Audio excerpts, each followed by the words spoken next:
بسم اللہ الرحمن الرحیم۔ السلام علیکم۔ یہ عظیم الشان واقعہ بیان کرنے سے پہلے اللہ کے نبی صلی اللہ علیہ وسلم کی شان بیان کرنا لازمی ہے، کیونکہ آپ صلی اللہ علیہ وسلم کی تعلیمات کی وجہ سے ہی ایسا عظیم الشان واقعہ پیش آیا۔ خالق کائنات نے اپنے آخری نبی حضرت محمد مصطفیٰ صلی اللہ علیہ وسلم کو کئی اعزازات سے نوازا۔ کہیں آپ کو نور پھیلاتا ہوا چراغ قرار دیا اور کہیں آپ صلی اللہ علیہ وسلم کا ذکر بلند کرنے اور تمام انسانوں سے زیادہ عظمتیں عطا کرنے کی خوشخبری سنائی۔ دنیا کے اربوں انسان خالق و مالک کا یہ وعدہ پورا ہوتا ہوا ہر روز دیکھتے ہیں کہ دنیا کے کونے کونے میں جہاں بھی رب ذوالجلال کا نام گونجتا ہے، ساتھ ہی نام مصطفیٰ صلی اللہ علیہ وسلم بھی بلند ہوتا ہے۔ چشم اقوام یہ نظارہ ابد تک دیکھے، رفت شان ورا فانہ لکا ذکرک دیکھے۔ بات یہاں تک نہیں رہنے دی، خالق کائنات نے نبی کریم صلی اللہ علیہ وسلم کو ایک ایسا لقب عطا کر دیا جو پہلے کسی نبی کے حصے میں نہیں آیا۔ آپ صلی اللہ علیہ وسلم کو تمام جہانوں کے لیے رحمت ہونے کا بے مثال اعزاز بخش دیا گیا۔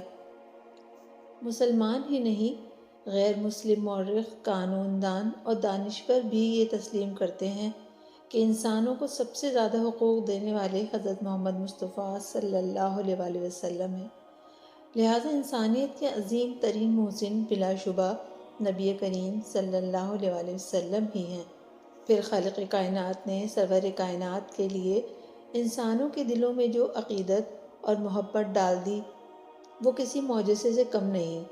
حضور صلی اللہ علیہ وسلم کی زندگی میں آپ کی ذات سے اور بعد از وصال حضور صلی اللہ علیہ وسلم کی آخری آرام گاہ سے جو بے بنا عقیدت اربوں انسانوں کے دلوں میں ہے، انسانی تاریخ میں اس کی کوئی مثال نہیں ملتی۔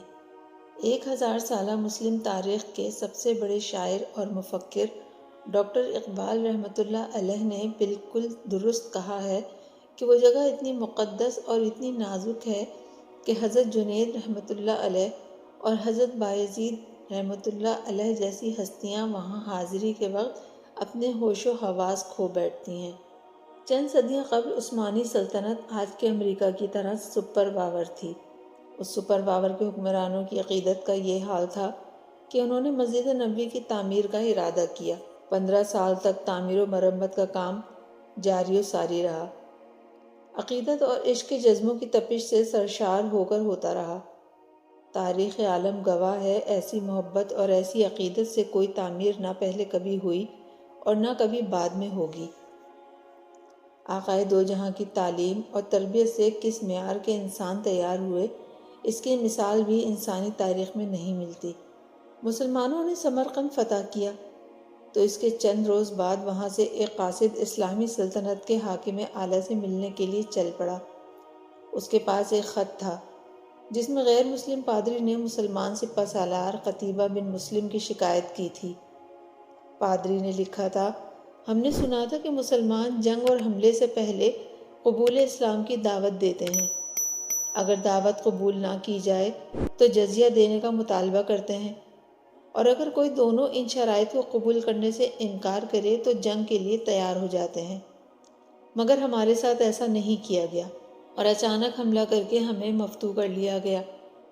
یہ خط سمرقند کے سب سے بڑے پادری نے اسلامی سلطنت کے فرما رواں عمر بن عبدالعزیز کے نام لکھا تھا۔ طویل سفر کے بعد قاصد دمشق پہنچا، جہاں لوگوں سے شہنشاہ وقت کی قیام گاہ کا معلوم کرتے کرتے وہ ایک ایسے گھر جا پہنچا کہ جو انتہائی معمولی اور خستہ حالت میں تھا۔ اس معمولی مکان کا مکین ہی حاکم وقت عمر بن عبدالعزیز تھا۔ قاصد نے اپنا تعارف کرایا اور خط عمر بن عبدالعزیز کو دے دیا۔ عمر بن عبدالعزیز نے خط پڑھ کر اسی خط کی پشت پر لکھا، عمر بن عبدالعزیز کی طرف سے سمرقند میں تعینات اپنے عامل کے نام ایک قاضی کا تقرر کرو جو پادری کی شکایت سنے اور انصاف کرے۔ مہر لگا کر خط واپس قاصد کو دے دیا۔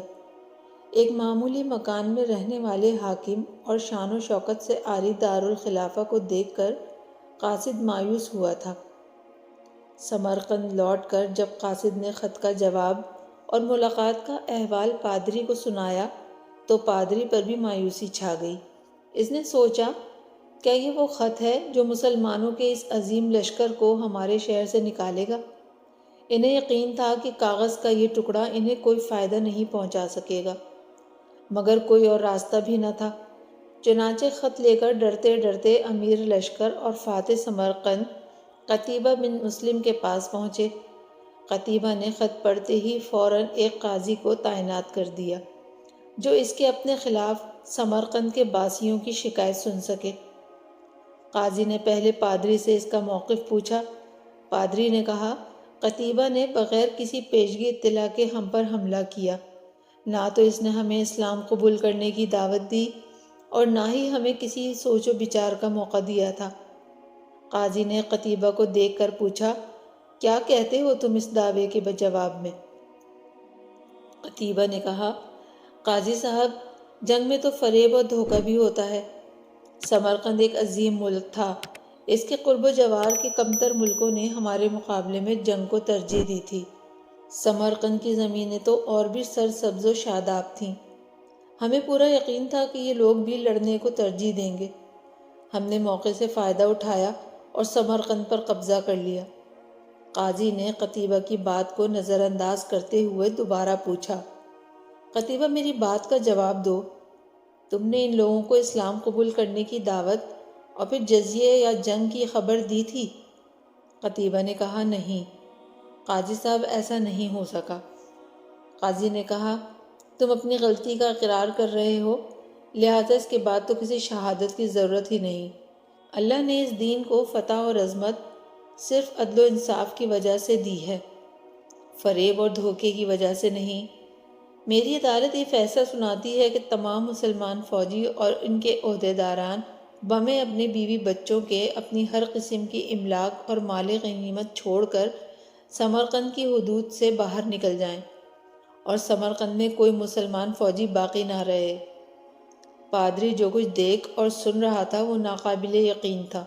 چند گھنٹوں کے اندر ہی مسلمانوں کا عظیم لشکر قافلہ در قافلہ شہر سے نکل چکا تھا۔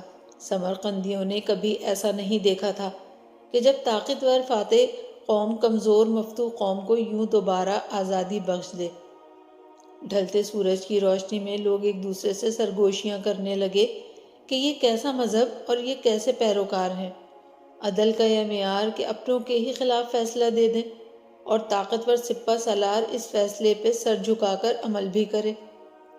تاریخ گواہ ہے کہ تھوڑی ہی دیر میں پادری کی قیادت میں تمام شہر کے لوگ گھروں سے نکل آئے اور لشکر کے پیچھے سرحدوں کی طرف دوڑ پڑے، اور پھر سمرقند کے باشندے کلمہ طیبہ کا اقرار کرتے ہوئے واپس جانے والی فاتح فوج کو منتیں کر کے واپس لے آئے کہ یہ آپ کی سلطنت ہے اور ہم آپ جیسے اعلیٰ کردار اور منصف مزاج حکمرانوں کی رعایا بن کر رہنا اپنے لیے فخر سمجھیں گے۔